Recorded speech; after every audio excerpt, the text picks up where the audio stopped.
진짜 열일합니다. 지금 뉴스버스가 기사 낸 게 지금 17개 정도 나왔는데 가장 최근에 나온 게 손준성 보냄의 손준성은 전 대검 수사정보정책관 손준성 검사 이게 맞다고.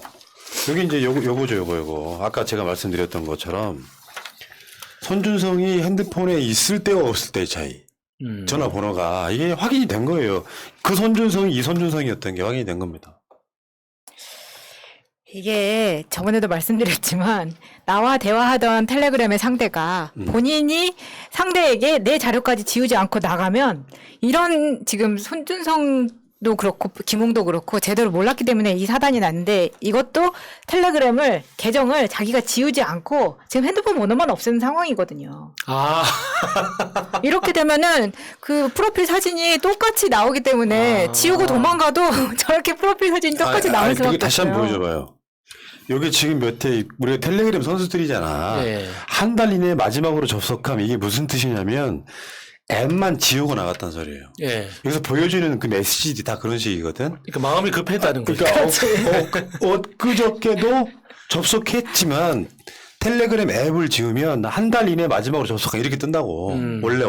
그러니까 지금 손준성인 건 맞으면, 이 사건에 90%는 확정이 된 겁니다. 네. 손준성이 보낸 건 맞아. 손준성은 내가 작성 안 했다고 거짓말했어. 그러면 네 부하 직원이 작성한 거고. 그럼 손준성이 부하 직원이 작성했는데 충성으로 작성을 했어. 그냥 선의로. 내가 우리 그 준성 검사하고 윤석열을 지키려고. 그래서 어쨌건 간에 보낸 건 손준성이 맞잖아요. 그렇죠. 그러니까 아무리 꼬리를 잘라도 대검의 손준성 밑에 있는 부하 직원으로 나올 거예요. 검색한 것도 마찬가지고. 이렇게 나올 거라고. 그럼 이게 이 사건의 얼개가 80%는 확정이 된 거야. 문제는 손준성이 윤석열 지시를 했냐 안 했냐. 요건 밝히기 힘들다 그랬죠. 그러면 손준성인 게 확인됐다고 하면 사실상 게임이 끝난 사건이에요. 그러니까 손준성 그 본인의 증언이 이제 제일 중요한 건데 나는 총장의 지시에 따라서 수행을 한 거다. 아니다. 나는 나 스스로 내가 총장님 눈치를 보아하니 총장님이 너무 마음고생하는 것 같아서 걱정을 덜어주고 싶어서 내가 스스로 작성했대. 두 가지 케이스밖에 없는 거잖아요. 그럼 손준성 입장에서 과연 윤석열한테 끝까지 충성했을 때 자기한테 이익이 돌아올 것인가를 판단을 해야 되거든요. 지금 이 상황에서 손준성은 그 검찰 내부 징계뿐만 아니라 변호사 개업을 할 수 있을까 말까 하는 어떤 그 사안까지 갈 수 있단 말이에요. 그러면 윤석열이 대통령으로 당선이 돼야지만 된다는 어떤 확신이 있을 때만 내가 했습니다. 내가 이렇게 그러니까 내가 스스로 총장의 지시 없었지만 내가 했습니다라고 할 만한 동기가 생기는 거예요. 그런데 누가 봐도 대통령이 되기 힘들 것 같아. 그러면 저 사람 죽을 사람 때문에 나도 같이 죽을 수는 없는 거 아닙니까? 그러면 남는 거 하나밖에 없어요. 시켜서 한 거예요. 나는 억울합니다. 나는 시킨 대로 했는데 왜 나보고 그래요? 이렇게 갈 수밖에 없다는 거지. 아니 근데 그럴 가능성은 없어요. 그러니까 왜 그러냐면 이 죄가 굉장히 처벌이 약해요. 고작 벌금이란 말이야. 근데 지금 윤석열이 대통령이 안 된다고 해도 윤석열이 대통령이 안 되는 것보다 더 큰 리스크는 이 바닥에서 장사를 못 해먹는 겁니다. 그게 더 크죠. 그러니까 이게 법을 바꿔야 되는 이유가 이런 식의 얽히면은 뭐 개인정보법 위반 이런 걸로 벌금으로 끝나는 문제가 아니라 공무원이 선거 개입하려고 했다라고 하는 항목을 만들어가지고 징역 10년씩 때려버려야 돼요. 근데 좀 이 부분에 대해서요.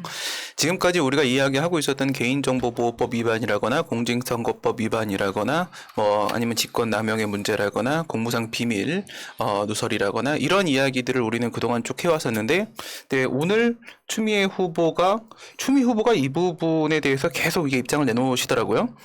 내놓으신 이야기 중에는 공수처가 수사할 수 있는 범위, 물론 이제 검찰이 수사를 해서 처리해도 되지만 지금 공수처가 시작을 했으니까 공수처가 수사를 할 수 있는 범위에 보면요, 우리가 알고 있는 그 공수처법 제 2조에 보시면 3호 감옥에 형법 제 122조부터 133조까지의 죄에 대해서 고위공직자에 대해서 수사를 할 수 있는데 거기에 형법 128조가 포함되는데요. 거기에 뭐가 있냐면 이 후보자 등의 선거의 자유를 방해한 때 이 선거방해죄가 있어요. 선거방해죄가 10년 이하의 징역 5년 이하의 자격정지에 처한다 해서 벌금에서 끝나지 않는 죄가 있을 수 있다. 이게 공수처의 수사 범위 안에 포함된다라는 것을 네, 추미애 후보가 이제 제시를 했는데요. 제가 찾아보니까 충분히 가능하다라고 지금 보여지고요. 그래서 지금 이제 푸나님이 말씀을 하신 게 이런 거예요. 조성은이 김웅이한테 받았어요. 받았는데 거기에서 텔레그램에서 이 손준성을 눌러봐. 아까 봤던 손준성의 바탕화면이 나오죠. 그래서 조성은이가 아는 다른 기자한테 손준성이의 전화번호를 가지고 있는 검사 손준성의 전화번호를 가지고 있는 기자한테 텔레그램으로 들어가 봐라 라고 했더니 같은 바탕화면이 뜬 거란 말이죠. 만약에 거기에 손준성의 얼굴이 바탕화면에 나와 있었다라고 한다면 이건 똑같은 거잖아요. 이건 지금 뭐 나무가 있을 뿐의 차이예요. 근데 이 얘기가 그래서 결국 손준성이 맞다 빼박 없다 이렇게 딱 마무리가 지어지고 나니까 오늘 아침에 무슨 일이 있었어요? 김현정의 뉴스쇼에 이 조성은이가 출연을 했을 때 김현정 뉴스쇼의 PD랑 같이 조성훈의 이 휴대폰을 보는 가운데 이 텔레그램에 맞아요. 손준성의 그 모습이 있다가 바탕화면이 있다가 갑자기 탈퇴한 회원입니다가 뜬 거예요. 그러니까 이 조성훈이가 손준성은 빼박이다. 내가 아는 다른 기자 텔레를 통해서 봤는데 그 사람이 맞다라고 얘기한 순간 손준성이가 탈퇴를 해버립니다. 그럼 이 맥락으로 봐버리게 되면 이건 손준성이가 아니라고 볼 수 있는 이유가 이제는 아예 없는 상황이 왔거든요. 그렇죠. 근데 난 여기서 되게 궁금한 점은 이거예요. 김웅, 손준성, 윤석열 여기서 공수처에 고발을 한 게 윤석열과 손준성을 고발을 한 거 걔들이 피고발인이고 김웅은 단순한 참고인인데 근데 김웅 쪽에서는 압수수색을 방해를 했어요. 그 특수공무집행 방해거든요. 다중의 위력을 통해서 방해를 했는데 손준성은 방해를 안 하고 그냥 받았다는 거죠. 저는 이게 되게 궁금해지는 부분입니다. 예, 그러니까 이게 법적인 처벌도 마찬가지입니다. 예를 들어서 노무현 대통령을 탈탈 털었더니 뇌물이 아니야. 대가성이 없었어. 그러니까 포괄적 뇌물죄라는 개념을 도입하잖아요.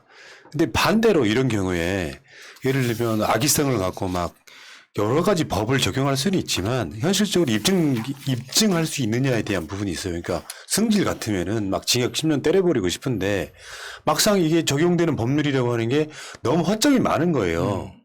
뭘 적용할 것이냐에 대한 부분도 애매모호할 뿐더러 그러니까 결국에는 이 이슈는 누구를 감옥에 보내냐 이슈가 아니라니까요. 머릿속에 그 어떤 생각들을 버리세요. 윤석열은 진짜 부도덕한 놈이었다만 국민들이 알게 되면 가장 큰 문제라고 생각이 들고 어차피 저쪽에서는 내가 안 시켰다라고 빠져나갈 게 뻔하니 이런 상황에서는 사실상 손준성이 것인지 확인되는 순간 윤석열은 사실상 도덕적으로는 끝났다고 보는 게 맞죠. 뭐 형사적 이런 걸 떠나서. 근데 형사적으로 집어넣고 싶은데 그러려면 어떻게 해야 되는 거예요? 현기증 나네요.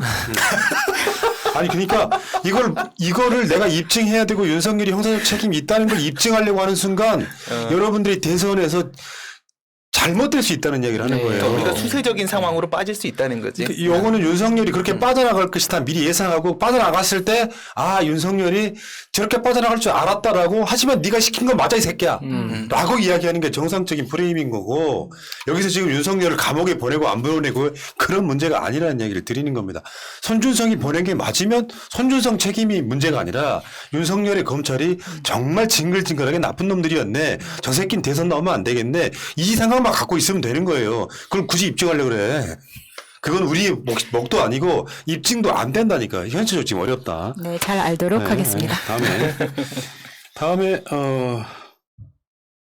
공수처가 일단은 김웅하고 손준성의 휴대전화, PC 등을 확보를 했다 그래요.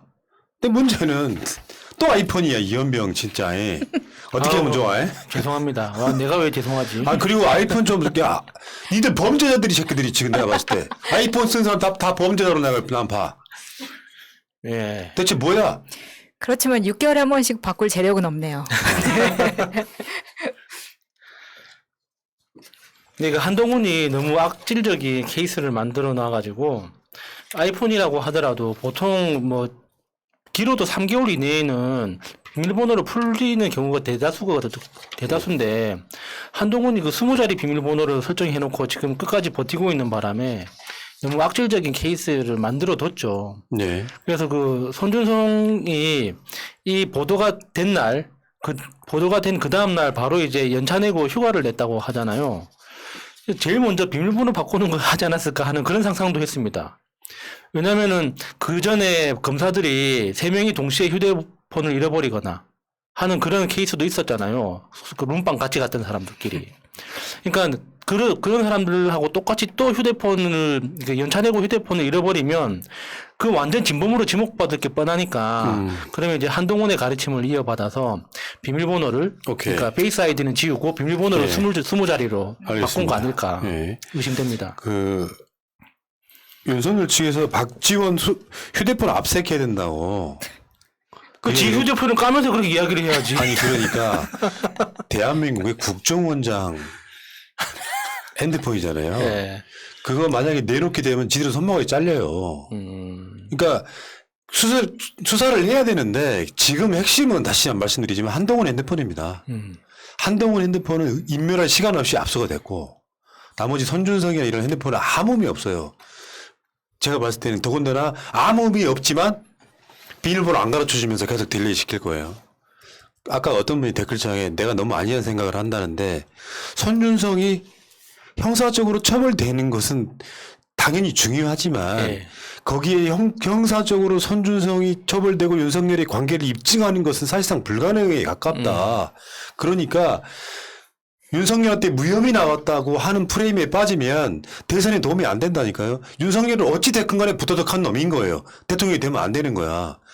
내 말을 못 알아들으시는 분들이 가끔씩 있어서 넘어가는 이야기고.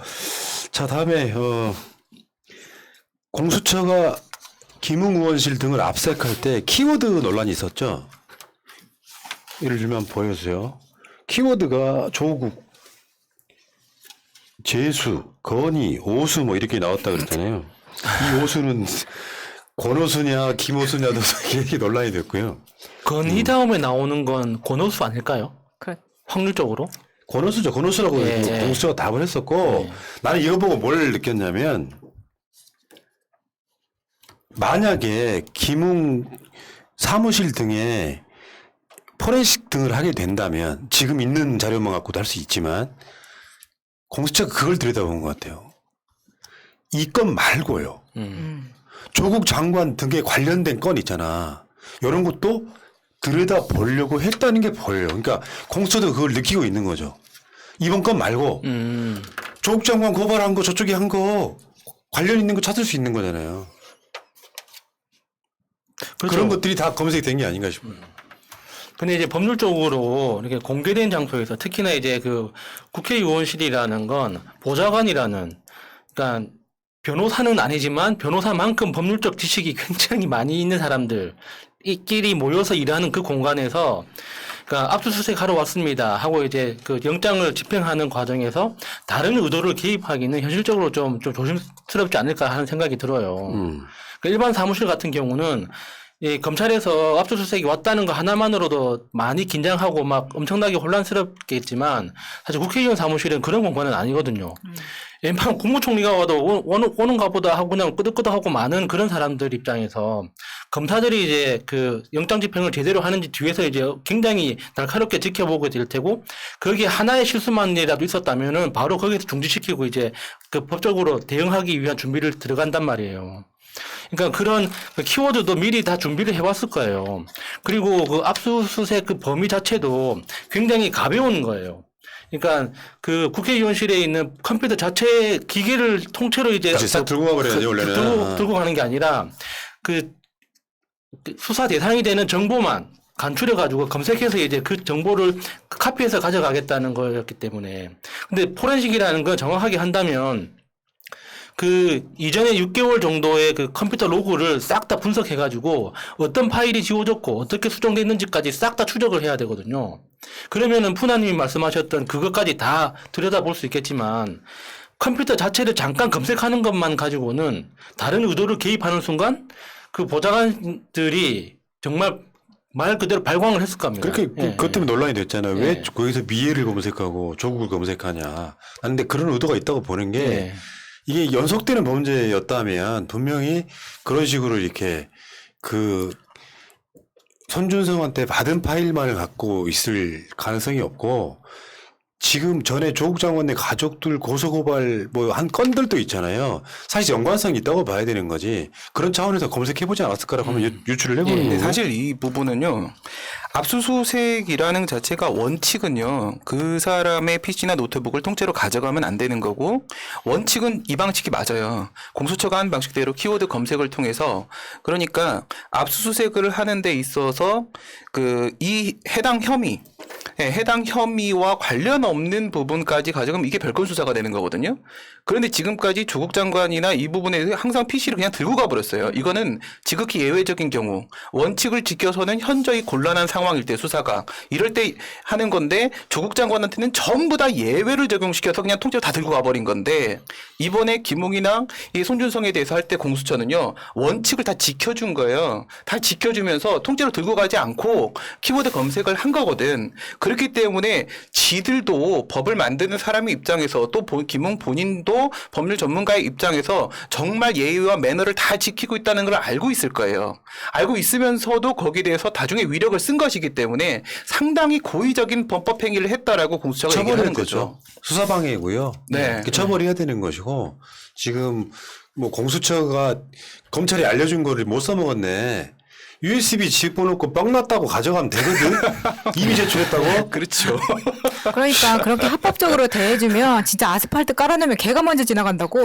근데 깜짝이야. 김웅같이 지금 김웅이 그 언론에 나온 사진을 보세요. 그 표정을 보라고. 완전 이제 네가 우리 집에 왜 왔냐 완전히. 근데 저는 그런 거를 보면서 너무 그 장면마다 조국 장관이 생각이 안 날 수가 없는 거예요. 집에 와서 짜장면까지 처먹고 나갔는데 얘들은 다 지켜주니까 아예 하지를 못하게 난리를 치는 거잖아요. 그러니까 이게 지금 그 윤석열의 범법 사실을 증명하려고 하는 프레임에 빠질 필요는 없고요. 이건 누가 봐도 시킨 거예요. 증거를 찾기 힘들 뿐이지. 그럼 거기다 대놓고 지금 압색한다고 뭐 대단한 뭐가 얼마나 나오겠습니까만 자꾸 번지를 흐트러뜨려 놓으면 안 돼요. 윤석열의 검찰이 손준성이라는 사람을 시켜서 국민의힘에다가 이거 고발해달라고 사주 또는 청부한 사건입니다. 이 사실은 변하지 않아요.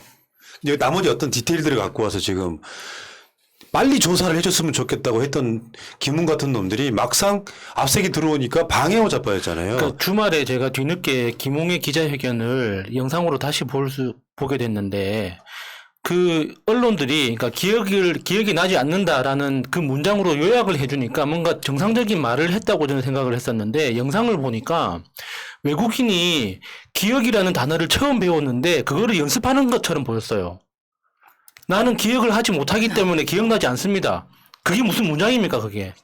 그래서 저는 기억을 하지 못합니다. 왜냐 기억이 안 나니까요. 이런 식으로 계속 말을 반복하는데 그거는 뭐 검사 내전이라는 책을 쓴 작가로서 비추어 봤을 때 명백하게 당황하고 있고 거짓말하고 있다는 게 누가 봐도 뻔히 보이는 거거든요. 야, 근데 그 조선일보가 그 김숙정 공수처 검사가 있는데 이 사람이 옛날에 표창원 의원실에 있었답니다. 보좌관으로. 근데 그 김숙정은 일반 평검사고 최석규라고 부장검사가 있어요. 그 최석규 부장검사 팀에 배당이 된 사건이야 이게.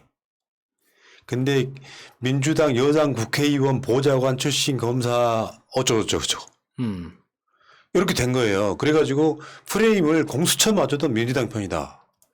조선일보 애들은 내가 봤을 때는요 9.11 테러가 한번 일어나야 돼요. 조선일보 사옥에 진짜로. 얘네들 사람이 아닌 것 같아요. 얘들은 정말 한번 망해봐야 정신 차리지.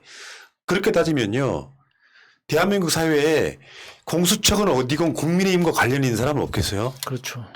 예를 들면 변호사 출신인 사람들이 들어갔는데 거기에 국민의힘의 관련자들은 없겠냐고. 근데 그중에 검사 한 명이 지금 정치도 안 하고 있는 표창원 의원실 출신이라고 그게 민주당 공수처 이렇게 프레임화 시키는 게 사실관계도 틀리고 그중 검사 중에 한 명일 뿐인데 이런 짓을 하면 되냐고요. 그게 지금 이제 저쪽에서는 모든 어떻게든 프레임에 걸을 수 있는 거라면 이제 막 던지고 있는 이런 상황. 아까 전에 정치공작 얘기할 때도 처음에 추미애 사단 얘기하다가 박 전 원장 얘기하다가 조성호 씨 얘기하다가 이렇게 무슨 던질 수 있는 건 막 다 던지고 있는데 저는 그렇게 생각하거든요. 공수처에 대해 사람들이 많이 의심을 합니다. 근데 제가 뭐 공수처를 믿는다는 게 아닙니다. 공수처는 지금까지 자신들의 입지가 상당히 지금 위축돼 있는 상태예요. 이 상황에서 여권 인사에 대한 문제든 야권 인사에 관한 문제든 상관없습니다. 지금 공수처 입장에서는 한 건 제대로 하고 싶은 것뿐인데요. 근데 지금 이 상황에서 공수처마저 한쪽으로 치우쳤다라고 흔들어 버리면은 그럼 이제 난망한 상황이 올 수가 있겠죠. 근데 여기서 공수처 수사팀이요, 이 김웅 의원이나 보좌진에게 영장을 제시하고 그 내용을 확인하는 모든 장면을 다 사진으로 체증하고 심지어 녹음해서 녹취 파일까지 만들어 놨다라는 게 이번 공수처는 이번에는 천천히 가도 흔들림 없이 가보겠다라는 의지가 분명해 보입니다. 그리고 하나 더 있죠. 그러니까 윤석열 측 포함해가지고 절대 내가 안 했다고 펄쩍 뛰는 것 자체가 역사의 진보예요. 그게 무슨 말이냐면 그럼 어때라고 뻔뻔하게 했던 시절이 있었어요. 그러니까 말하자면 이게 사실로 100% 완벽히 드러나기는 구조상 힘들 거예요. 구조상. 윤석열은 내가 안 시켰다고 하면 끝나는데 네. 나머지는 손준성 이하 애들이 책임질 일이고 나머지는 보상해주면 되는 거야 지들끼리. 근데 우리는 그건 입증할 수가 없는 거잖아요. 다만 윤석열 자체도 이건 내가 안 했다라고 펄쩍 뛰는 이유가 이게 나쁜 짓이라는 걸 알게 됐다는 거예요. 그게 역사의 진보라는 거죠. 일단 거기까지만 이야기하시고요. 너무 느리네요. 마무리를 하려고 하면은 말을 하시고 잠깐만. 우리가 먼저 할 일이 있죠? 자, 구독과 좋아요 좀 눌러주시고요.